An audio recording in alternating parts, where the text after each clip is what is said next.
Look, I think there's a growing realisation that China is not just following and copying Western trends anymore.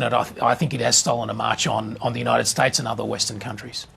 China's display of military might at yesterday's parade was a showcase of new weapons, drones and other hardware. Among them, the Guam killer missile, loyal wingman drones and even robotic wolves. Here to tell us more is Sam Roggeveen, the Programme Director of the Lowy Institute's International Security Programme. Hi there, Sam. Hi, Ros. Overall then, what was your impression of the weaponry on display in Beijing?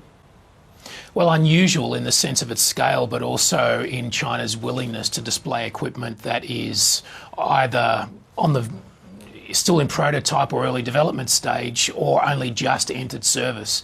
The Chinese are typically a bit shy about that, but this was a selective glimpse, not only into the People's Liberation Army that is operating today, but the one we're going to get into the future. And that is a military that is not just a follower, not just an imitator of leading Western military technology, but is an innovator and a leader. I would stress, though, that there are some geographical boundaries around this. So China is definitely strongest, closest to its own shores. And a lot of the equipment displayed yesterday, and in fact a lot of the new trends we're seeing in China's weapons development, is of weapons that make China the leading military power in China's near abroad, but with less emphasis on global military power projection.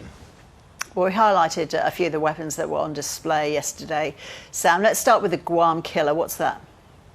That's the DF-26. That's a missile system that we've known about for quite a few years. That's been in service a while now.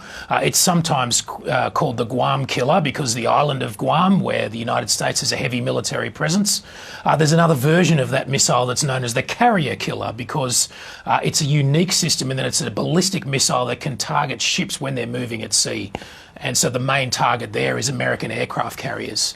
What it's all designed to do is to make the environment around China's coastline and a few thousand kilometres out from China's coast excessively dangerous for the US and its allies to operate in. The military parade yesterday, including the weapons system you referred to, just reinforced that trend. There were a lot of drones on display too, weren't there, including the loyal wingman drones. Did you recognise that technology or anything new amongst that particular category of weaponry? And also the robotic wolves, are they as they sound? Yeah, it's kind of exotic. I mean, the robotics there for ground operations are not particularly strategically significant.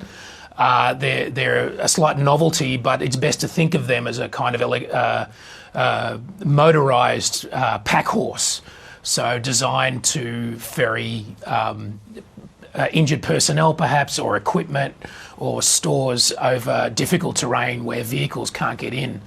But the much more strategically significant development yesterday was the revelation of 4 new stealthy drone designs. As you say, they're referred to in the Western defence parlance as loyal wingman drones. So these are drones that are designed to fly alongside manned aircraft and can be tasked by the crews on board the aircraft to undertake additional missions.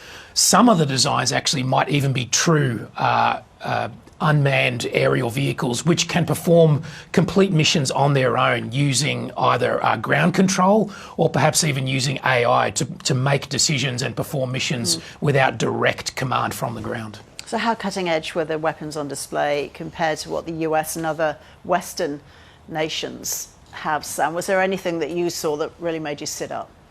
Yeah, those drones in particular. I mean, there's nothing else like that in the world. So the United States has been much more tentative in its grasping of drone technology, in the sense that it is pursuing drones at much lower levels of technological sophistication. And the United States is a bit reluctant to take pilots out of aircraft. There's a strong pilot lobby in the US Navy and in the US Air Force, which is difficult to overcome. China doesn't face that kind of bureaucratic problem, and it is pursuing these opportunities at pace, and I think it has stolen a march on the United States and other Western countries. Okay, so how's the sight of these weapons going down in the US, Sam, and elsewhere in the West? What are you hearing? Look, I think there's a growing realisation that China is not just following and copying Western trends anymore. I mean, we've kind of been enculturated to this a bit in other areas of technology. Solar, for instance, electric vehicles, we're all aware of Chinese prowess there now. I think the same is true for military technology, and I think that truth is hitting home. The picture changes, and China is still developing stronger capabilities to project power around the globe. The United States is by far the leading power in that regard, but the closer you get to China, the more favourable the military balance is towards China, the United States, because the US is simply not responding militarily to this dramatic shift in the military balance. Sam Roggeveen, thank you so much for your time. Great, thank you, Ross.